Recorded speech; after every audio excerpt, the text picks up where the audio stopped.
Rasulullah sebelum meninggal itu, dia yang dia ingat itu umat. Waris kandung daripada negeri ini, maka mereka punya legitimasi. Tapi ketika kau jujur sama diri kau dewek, kau pasti jujur sama siapa baik.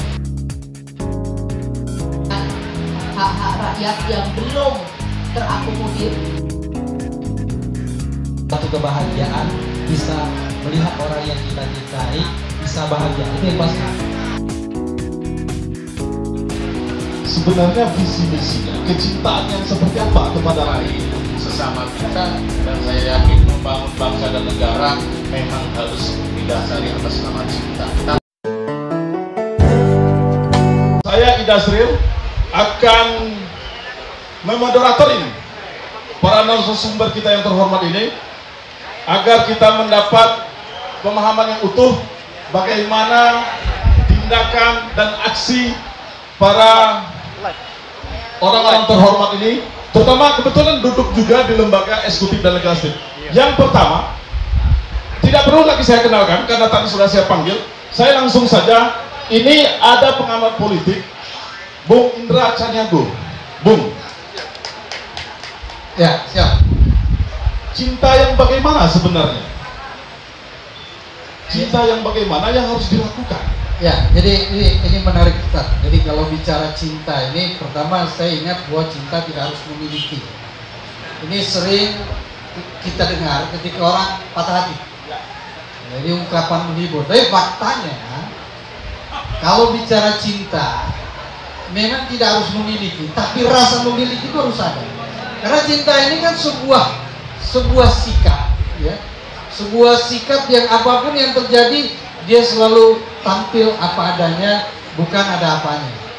Jadi menarik dan saya merasa bangga bisa hadir di sini, coba untuk memberikan kontribusi pemikiran Ustadz ya terkait dengan rasa cinta. Dan Kalau boleh saya potong, boleh. Yang cinta seharusnya yang diberikan ke rakyat itu yang seperti apa? Ya, ini dulu, makanya saya lanjutkan dulu kan. Jadi Silakan. ini yang menarik gitu loh. Kenapa buat saya merasa terapresiasi hadir di sini? Karena hari ini ada anomali kan. Anomali dalam relasi sosial. Dulu, ya, ketika saya kecil, di hadapan saya natural sekali orang menolong karena dia punya kapasitas dan yang ditolong layak untuk mendapatkan bantuannya. Hari ini kan nggak ada 360 derajat. Gua bantu lu kasih gua apa? Saya bantu Anda, saya dapat apa? Ini tidak ada. Ya kan? Menarik apa yang disampaikan oleh Pak Sekda tadi. Cuma saya pikir ini masih sebatas lips ya, lip service. Karena menurut saya, ketika bicara cinta, ada 3 alat ukur untuk melihat kecintaan orang ya. Seperti harapan Ustadz. Pertama, jujur. Orang yang mencinta itu dia harus jujur. Apapun resikonya dia harus jujur. Jujur itu apa adanya, bukan ada apanya. Jujur itu bukan sama Anda semua. Mohon maaf, saya dididik oleh orang tua saya, almarhum ayah saya, nggak perlu jujur nak sama orang lain. Saya sempat berpikir hari itu, kenapa ya? Kok nggak perlu jujur? Uang lain nggak tahu kalau itu jujur ayam, jujur kacang hijau, atau jujur ketan hitam. Tapi ketika kau jujur sama diri kau dewek, kau pasti jujur sama siapa baik. Tapi kalau kau bohong sama diri kau, kau pasti bohong sama siapa baik. Luar biasa, Bung Indra. Ini modal kita, ya. Bung Indra, karena ini kayaknya masih banyak amunisinya. Kita tahan dulu ya. Jadi nanti biar semuanya dapat, nanti kita balik lagi. Nah, sedikit saja, karena dia ini sepaket tak. 1 menit ya? Ya, 1 menit. Silakan. Kedua, alat ukur untuk melihat kecintaan seseorang itu ada sense of belonging, rasa memiliki. Analoginya ketika Anda berkendaraan dengan uang, maksud saya dengan kendaraan yang Anda beli dari uang hasil karya Anda, berbeda dengan Anda menggunakan kendaraan ketika kendaraan ini Anda pinjam. Ini harus ada dalam cinta, ya. Ketika tak, sederhana sekali, sense of crisis, rasa peduli, ya. Jadi dia peduli, misal gini, tadi disebut pilkada ya. Kepala daerah, mulai dari bupati, wali kota, gubernur, dia harus jujur. Jadi rasa memiliki itu bukan kepada pemilihnya, bukan kepada kampung halamannya. Ketika dia sudah terpilih, dia milik Sumatera Selatan. Itu kalau gubernur. Jadi jangan dia ngomong, wah jujur, tapi pembangunan nggak jujur. Saya pikir itu. Terima kasih. Oke, luar biasa. Beri aplaus untuk Bung Indra Janiago. Pembukaan yang luar biasa. Oke, Ibu. Ini Ibu Anita ini kita tahu beliau adalah Ketua DPRD Sumsel. Bu, banyak riwayat mengatakan Rasulullah sebelum meninggal itu dia ingat tuh umati dia. Saya ingin tahu, Ibu sebagai Ketua DPRD Sumsel, apa sih ketika Ibu mau tidur Ibu ingat? Silakan. Bicara dengan Pak Ustadz ini harus hati-hati. Aku jadi bingung yang nak dijawab apa. Baik, terima kasih Pak Ustadz. Assalamualaikum warahmatullahi wabarakatuh. Waalaikumsalam warahmatullahi wabarakatuh. Pertanyaan yang sangat luar biasa. Apa yang dilihat sebelum tidur? Yang pasti Pak Sigit yang tidak lihat. Karena yang di depan saya, di yang sampingku cuma Pak Sigit. Iya. Yang saya ingat adalah saya selalu mensyukuri apa yang diberikan kepada saya, dan saya berharap esok saya harus bisa lebih bagus daripada hari ini, karena pada saat sekarang amanah yang diberikan kepada saya, Ketua DPRD Provinsi Sumatera Selatan, yang menoreh sejarah, Ketua DPRD perempuan pertama kali di Sumatera Selatan. Ini bagi saya bukan hal yang mudah. Saya harus bisa membuktikan bagaimana seorang perempuan untuk bisa memimpin DPRD Sumatera Selatan yang terdiri dari 75 anggota 9 fraksi yang menyatukan pendapat di dalam ranah politik itu tidak mudah.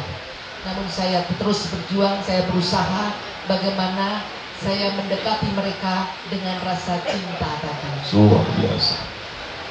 Oh, lanjutan pertanyaan ini, karena tadi pertanyaan sengaja saya gantung, ya. Jadi kita tahu bahwa Ibu salah satu Dewan Penasehat dan ketuanya, pembina, Ketua Dewan Pembina.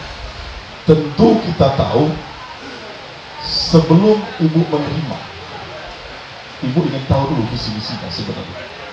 Sebenarnya visi misinya, kecintaan yang seperti apa kepada rakyat yang dia tawarkan kepada Ibu sehingga Ibu bisa menerima. Silakan Ibu. Baik Pak Ustadz, tadi di sambutan saya juga saya sampaikan bahwa pertama Gencar ini diisi oleh orang yang mempunyai kapabilitas yang sangat luar biasa dalam semua bidangnya, terutama rekan-rekan milenial yang selalu menyuarakan hak-hak rakyat yang belum terakomodir, baik dari level kabupaten, kota, provinsi maupun pusat. Saya bertanya kepada Adinda Carma pada waktu itu, sebetulnya apa visi misinya? Mereka mengatakan, menceritakan bahwa visi misi adalah bagaimana yang pertama kali pemberdayaan UMKM, apalagi saat ini masa Covid. UMKM saat ini kalau kita mempunyai organisasi masyarakat seperti Gencar ini di Provinsi Sumatera Selatan ada 5 saja, tentunya UMKM kita bisa tumbuh. Dan kepedulian kepada masyarakat, bagaimana Ormas Gencar ini, saya mengatakan ormas karena sudah didaftarkan di Menkumham. Ormas Gencar ini mempunyai visi misi dan sudah dibuktikan walaupun tidak didengungkan. Dalam bulan Ramadan kemarin mereka juga sudah melakukan bakti sosial, bagaimana mereka mengumpulkan beberapa bantuan dari para donatur untuk diserahkan kepada masyarakat. Tentunya hal ini tidak banyak yang bisa melakukan ini, tapi Gencar mau dan mampu melakukan untuk itu. Untuk itu saya menyatakan bahwa saya ingin masuk di Gencar. Luar biasa, luar biasa. Oke, saya rasa saya harus beralih kepada Ketua DPRD Kota Palembang, Abah Zainal, ya. Abah Zainal, saya panggil Abah ya, karena namanya kayaknya udah jadi trending topik ya. Subhanallah. Abah Zainal, ini tentu orang yang mencintai di dalam syair-syair lah selalu kita katakan. dia ketika mencintai itu sampai menyerahkan gitu, bahkan ada yang mati untuk mencintai sesuatu yang dia cintai. Kalau dalam Islam itu dia mati syahid ya Pak Ustadz ya. Oke, Bung. Ini tentu orang yang memiliki cinta ini memiliki kapabilitas dan integritas yang luar biasa. Apakah integritas ini menjadi acuan di dalam kita mencintai rakyat Kota Palembang ini? Silakan, Bung. Terima kasih. Bung Ida Sri. Sudah rindu pengen ketemu. Karena kemarin nak dijadwalkan, belum terjadwal. Bismillahirrahmanirrahim. Assalamualaikum warahmatullahi wabarakatuh. Ini tentang cinta dan mencintai. Tapi yang jelas, ini sudah saya catat, suatu kebahagiaan bisa melihat orang yang kita cintai bisa bahagia. Itu yang pasti. Karena kita yakini apabila kita mencintai, saya sebutkan dengan Bung Indra, tidak harus memiliki, tapi kita bahagia melihat mereka bahagia. Itu yang terpenting oleh Bang. Oke. Saya lanjutkan satu kali lagi pertanyaannya. Pak Abbas. Pak Abbas. Apa? Ya. Buya kan ya? Jadi gini. Kita tahu saat ini Kota Palembang salah satu kota yang berdampak COVID, ya, salah satu kota yang kena dampak COVID, dan saya juga salah satu yang tergabung di forum kuliner, dan kita tahu bagaimana saat ini masyarakat Kota Palembang, khususnya para pelaku usaha dan masyarakat umum lainnya, ya, masyarakat lainnya itu merasakan dampak yang luar biasa. Nah, cinta seorang Bung Zainal itu seperti apa dan aksi apa yang telah dilakukan untuk DPRD Kota Palembang? Silakan. Baik, terima kasih. Mungkin karena tidak di blow up, apa yang kita lakukan tidak bisa dilihat oleh semua orang. Setelah kemarin memasuki PSBB pertama, PSBB kedua, saya paling yang tidak bersepakat bila melanjutkan PSBB. Karena apa? Karena pertama, saya sudah bertanya dengan masyarakat, sudah pitcom bersama wakil wali kota, ketua HIPMI, segala macam. Sebelum saya jawab pertanyaan, saya bertanya dulu kepada HIPMI yang terpenting.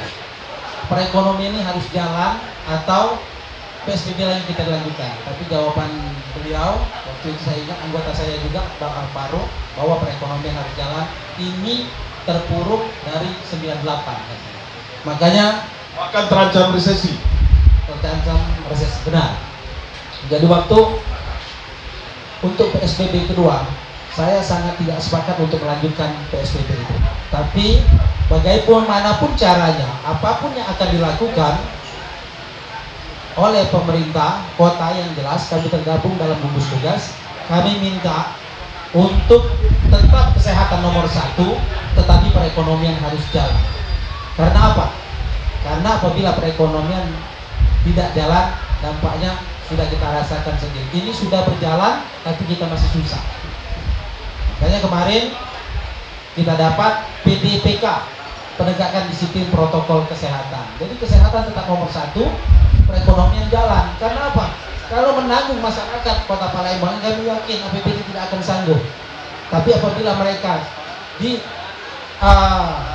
tetap dengan protokol kesehatan nomor 1, perekonomian silakan jalan dengan mengikuti protokol kesehatan itu. Luar biasa, Ketua DPRD Kota Abang Zainal. Inilah bentuk cinta beliau kepada masyarakat Kota Palembang. Sekarang kami ke Pak Rosidin, staf ahli Gubernur bidang politik, Pak ya. Pak, ini kita tahu ormas, aktivis, banyak hal di Sumatera Selatan ini sudah berdiri. Bapak melihat dengan kehadiran gencar ini, apakah nanti ini akan menjadi salah satu pihak yang mendukung pembangunan, atau malah sebaliknya sebagai salah satu yang dianggap sebagai parasit? Silakan. Ya, Assalamualaikum warahmatullahi wabarakatuh. Pertama kami ucapkan dulu selamat atas deklarasi gencar dan selamat kepada para pengurus. Kalau tadi yang lain berbicara tentang cinta, tapi saya nggak ditanya tentang cinta. Ya. Karena memang di bidang politik ya. Iya, tapi tidak apa-apa. Politik adalah cinta, dan cinta adalah anugerah dari Tuhan, dari Allah Subhanahu Wa Taala. Jadi ketika semuanya bermuara dari cinta kepada sesama, maka politik pun di sana akan masuk.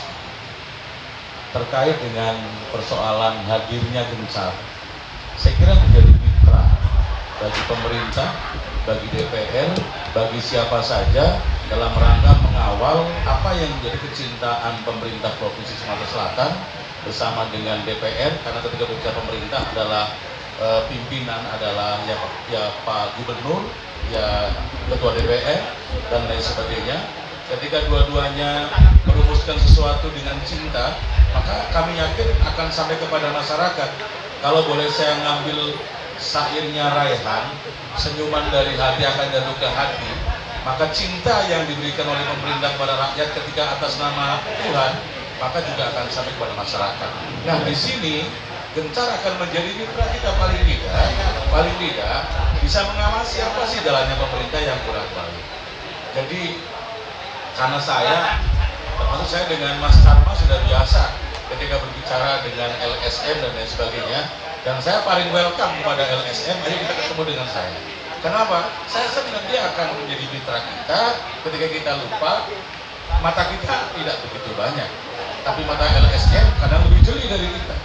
Oleh karena itu, mohon maaf, ini saya LSM ya, apalagi sekarang kita bukan lagi LSM, sudah menjadi ormas, maka kekuatannya akan lebih hebat lagi, menjadi power yang saya kira sumbangsi pemikirannya buat pemerintah melalui DPR dan lain sebagainya, itu menjadi jalan cinta untuk bagaimana masyarakat ini bisa mencintai sesama kita, dan saya yakin membangun bangsa dan negara memang harus didasari atas nama cinta. Luar biasa. Tanpa cinta barangkali kita nggak hadir, karena orang tua saya melahirkan saya karena cinta. Luar biasa. Terima kasih. Kita bertabur kata cinta hari ini.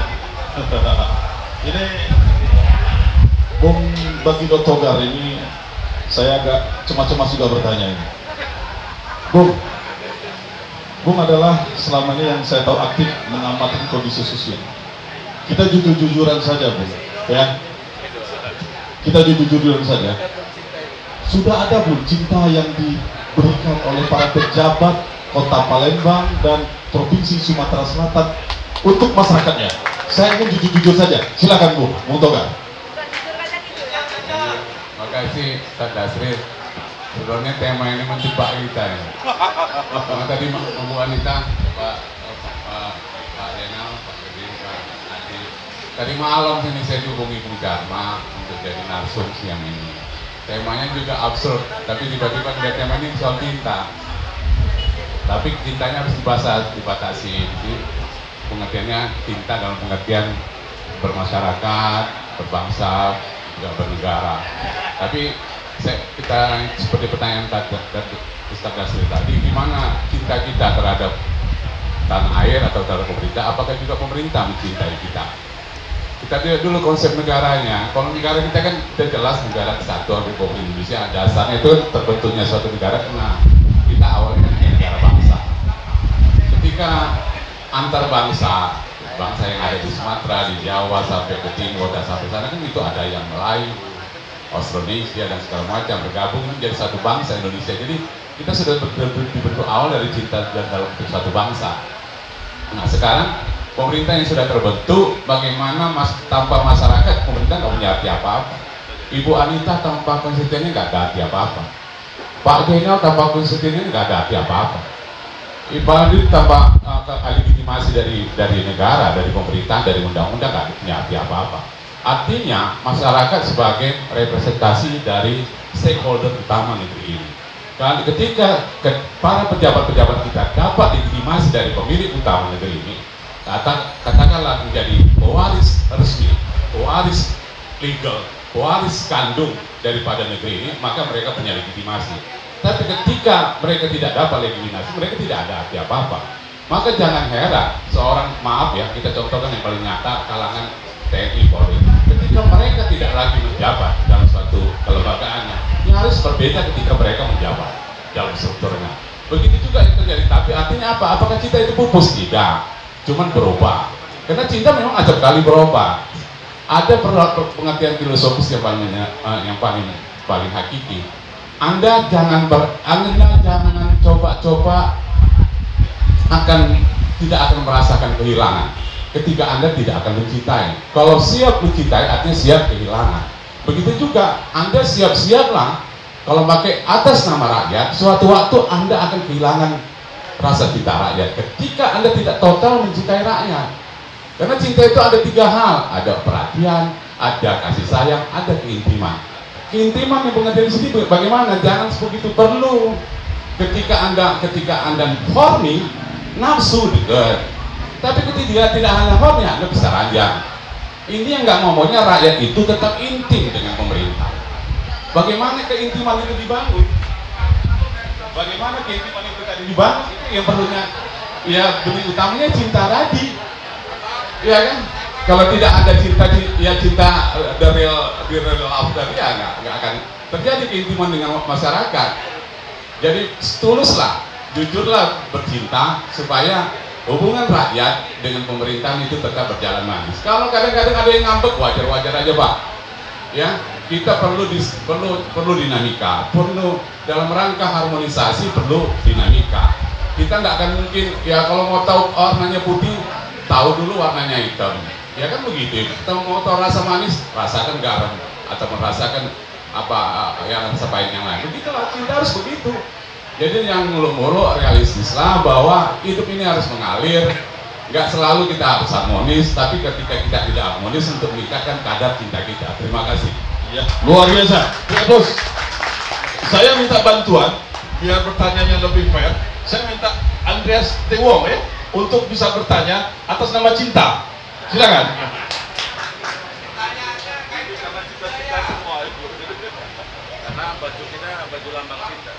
Nanti disebutkan ke siapa ya cintanya ya? Cintanya mau disebutkan ke siapa nanti? Tes. Kalau saya bertanya, sebelumnya terima kasih dikasih kesempatan ini. Kalau saya bertanya, kadang bahasa saya ini sarkas, sangat sarkas, mungkin sangat menyakitkan hati yang mendengar. Saya akan mencoba dulu memflashback seorang pribadi karma ya. Nah, ini langsung bentar. Bagaimana dia berproses? Bu, bisa bertanya langsung. Nanti. Biar ini kita mau benang merahnya. Bagaimana seorang pribadi karma mampu menyatukan semua orang beda. Kadang saya pun kalau ketemu dia saya maki-maki dia. Ya, kalau saya nggak cocok saya maki-maki. Dengan Ustaz Darsnya saya berantem berdua, sering beda pendapat.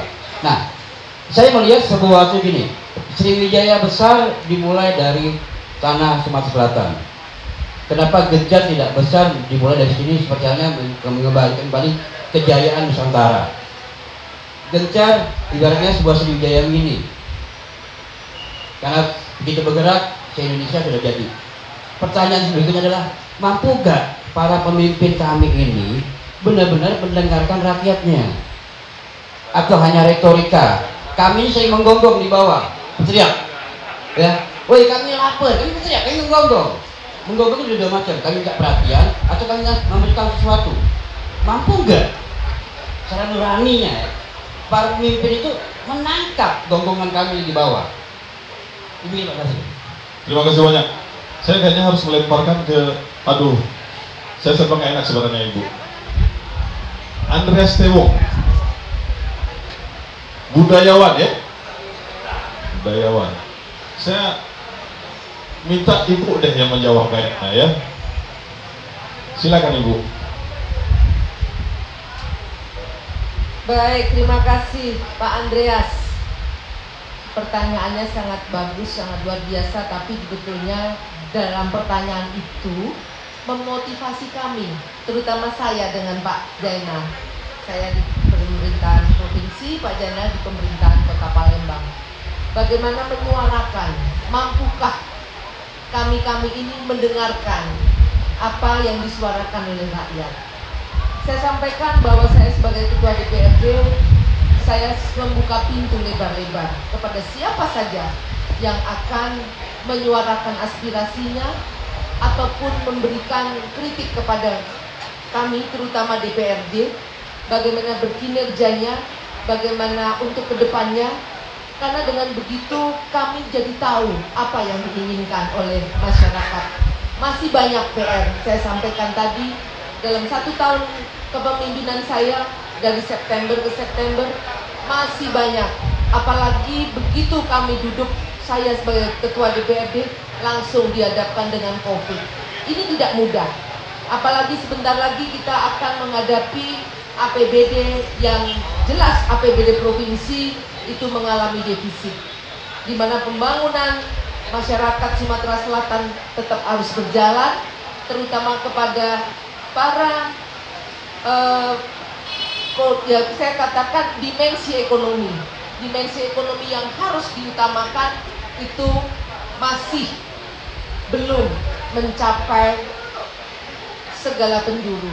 Walaupun kami sudah selalu mengatakan bekerja sama dengan kabupaten kota, tetapi dimensi ekonomi ini masih belum. Sehingga apa yang disampaikan, mampukah? Insya Allah saya sebagai Ketua DPRD akan selalu mendengarkan apa yang menjadi usulan, apa yang menjadi kritikan dari masyarakat yang disampaikan kepada kami DPRD Provinsi. Luar biasa. Beri aplaus dong untuk Ketua DPRD Sumsel. Luar biasa, kita doakan. Saya juga minta tolong kepada Bung Parman untuk memberikan pertanyaan kepada narasumber kita. Silakan, Bung Parman. Bung Parman.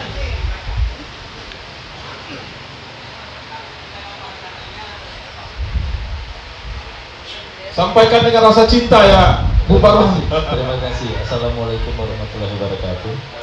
Ini para sahabat saya semua yang ada di depan, bahagia melihat para tokoh-tokoh ini memberikan pencerahan kepada kita semua.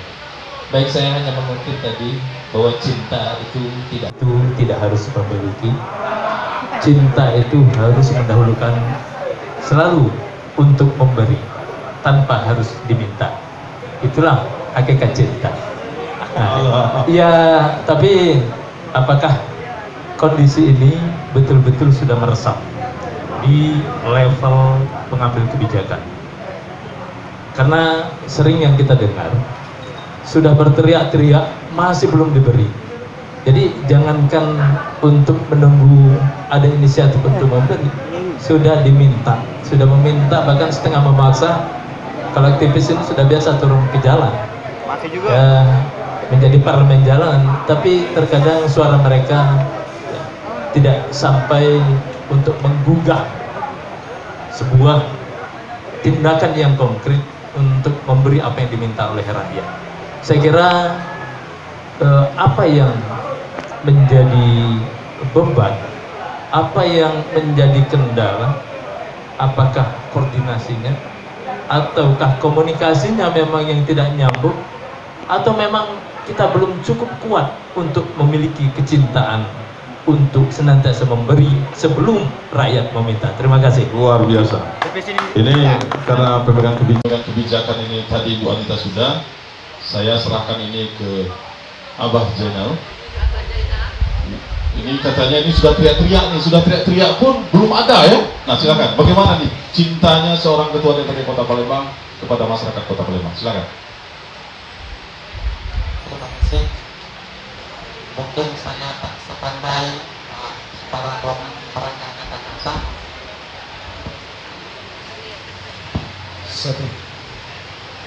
Tapi saya masih kembali lagi di masa pandemi COVID-19. Rasa cinta kami ke masyarakat Kota Palembang sebagai wakil rakyat DPRD Kota Palembang dan saya sebagai ketuanya. Sekali lagi, di waktu masa pandemi ini kalau diceritakan terlalu panjang, tapi kami ambil poin-poinnya saja. Ya, karena apa? Karena kami melihat, ya kami berada di tengah-tengah masyarakat, kami orang lapangan. Jangankan masyarakat yang bawah di pandemi ini, kita sebagai DPRD pun merasakan imbas dari pandemi ini. Makanya begitu Presiden Jokowi, pimpinan tertinggi Indonesia ini menyatakan kita harus bersahabat dengan COVID, kita harus hidup berdampingan dengan COVID, kami mulai berpikir bahwa kami anggap Ini kami anggap pemikiran kami bahwa COVID ini tidak terlalu berbahaya. Tapi apabila seorang presiden menyuruh kita bersahabat dengan harimau yang lapar, kita pasti dimangsa. Tapi beliau mengatakan bahwa kita harus bersahabat dengan COVID. Di sini kami mencari celah bahwa pandemi ini harus kita sikapi dengan bijak. Karena apabila tidak kita sikapi, tentu saja berdampak sekali ke masyarakat Kota Palembang khususnya. Kemudian beranjak lagi dari yang lain-lain, sini kami sekali lagi kalau kami sampaikan terlalu panjang, dan juga ada pepatah dari kawan-kawan dari media sosial yang kami tangkap dan kami menjadi masukan kami, memang kita di kapal yang sama ataupun di badai yang sama COVID-19, tapi kita di kapal yang berbeda. Nah, artinya ya kita di badai yang sama COVID-19, tapi kita di tempat yang berbeda. Seperti meledaknya kasus COVID-19 ini di Wuhan. Dan kami yakini kalau di Wuhan dampaknya seperti kita ibaratkan bom nuklir meledak di kota Wuhan, tidak akan sama di kota Palembang. Artinya penanganannya pun berbeda.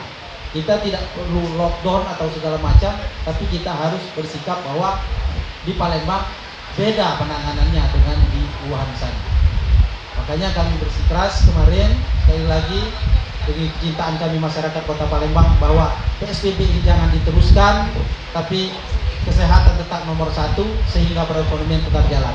Karena kita bisa hadir di acara deklarasi gencar ini karena PSBB tidak dilanjutkan.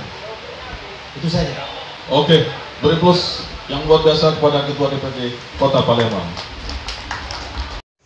TVMDS Palembang, pewarta senang, penonton bahagia.